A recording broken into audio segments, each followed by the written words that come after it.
Welcome to today's Torah portion, Mattot, which is tribes, and Massei, which is journeys. Now, these are listed together, but they are actually two separate Torah portions. So I'm only going to do Mattot, which is the tribes.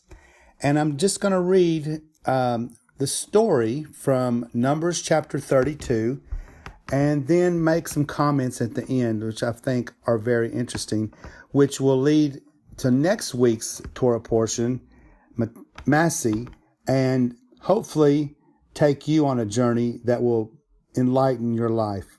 So, Numbers 32. Now the children of Reuben and the children of Gad had a very great multitude of livestock. And when they saw the land of Jazer and the land of Gilead, that indeed the region was a place for livestock, the children of Gad and the children of Reuben came and spoke to Moses, to Eleazar the priest, and to the leaders of the congregation, saying, Ataroth, Dibon, Jazer, Nemrah, Heshbon, Elilah, Shebon, Nebo, and beyond. The country which the Lord defeated before the congregation of Israel is a land for livestock, and your servants have livestock. Therefore they said, if we have found favor in your sight, let this land be given to your servants as a possession. Do not take us over the Jordan. Now, before we go further, remember, this was the thing that Israel was supposed to do. They were supposed to cross over the Jordan River. And Moses was not going to be able to go with him because he was not going to be able to see the land up close. So he was going to turn that job over to Joshua. Now we go on to verse 6. And Moses said to the children of Gad and to the children of Reuben, shall your brethren go to war while you sit here? Now will you discourage the heart of the children of Israel from going over into the land which the Lord has given them? Thus your fathers did when I sent them away from Kadesh Barnea to the land. For when they went up to the valley of Eshcol and saw the land, they discouraged the heart of the children of Israel, so that they did not go into the land which the Lord had given them. Now, we talked about this in Torah portions a few weeks ago, and we found out that this was the huge mistake that Israel would make. And not only was it a mistake, it was something that was very grievous to the Lord. And because of that, the Lord said that the people that were 20 years old and above would not enter the land. So it was a very terrible mistake. And he's reminding them of that mistake after this request they have just made to stay on the other side of the Jordan and to raise livestock there. He had figured that they weren't going to go in and fight with him, as you're going to see. So verse 10, so the Lord's anger was aroused on that day, and he swore an oath, saying, surely none of the men who came up from Egypt, from 20 years old and above, shall see the land of which I swore to Abraham, Isaac, and Jacob, because they have not wholly followed me. Now again, he's talking about the incident where they didn't want to go into the land when they had spied it out. Verse 12, except Caleb the son of Jephunneh the Kenizzite, and Joshua the son of Nun, for they had not wholly followed the Lord. So the Lord's anger was aroused against Israel, and he made them wander in the wilderness 40 years, until all that generation had done evil in the sight of the Lord was gone. And look, you have risen in your father's place a brood of sinful men, to increase still more the fierce anger of the Lord against Israel. For if you turn away from following him, he will once again leave them in the wilderness, and you will destroy all these people. So you see, Moses was very concerned that this two tribes and half tribe of Manasseh were going to cause the same event to happen all over again, and Israel once again would not be able to enter the land. But let's go on. Verse 16. Then they came near to him and said, we will build sheepfolds here for our livestock, and cities for our little ones.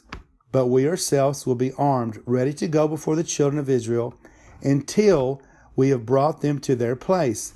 And our little ones will dwell in the fortified cities because of the inhabitants of the land.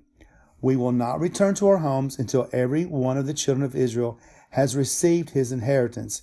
For we will not inherit with them on the other side of the Jordan and beyond, because our inheritance has fallen on us this eastern side of the Jordan. So you see, they pretty much shocked Moses, because Moses figured that they were just wanting to stay on the other side of Jordan and have their property and just live their life and not go and help the rest of the brethren, the other tribes of Israel. And again, this is called tribes, this Torah portion. And what does Moses say?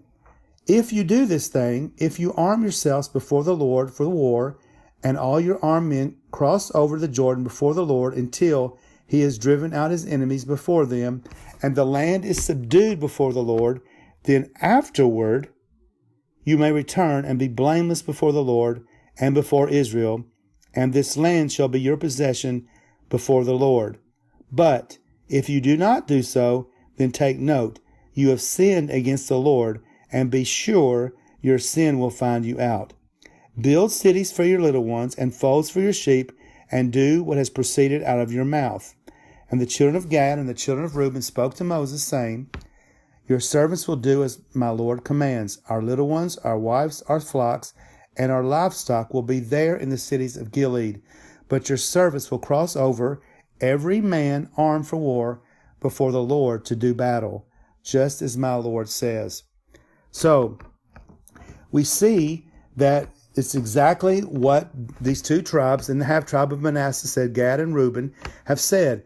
They truly, honestly, have had a change of heart. They wanted to stay on the other side of Jordan and raise their livestock, but it was still in their heart to go and help the rest of their brethren, the rest of the tribes of Israel, to go in and help them fight, do the war with them, and allow them to also get the promised land for themselves. So what happened?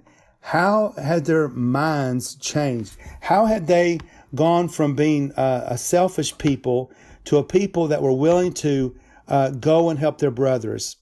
Well, the answer is found in next week's Torah portion, which is Massei, which is the journeys. And the answer is in the fact of the journeys, because the journeys gives a review of all the places that the children of Israel had journeyed. And it's the same with you and I.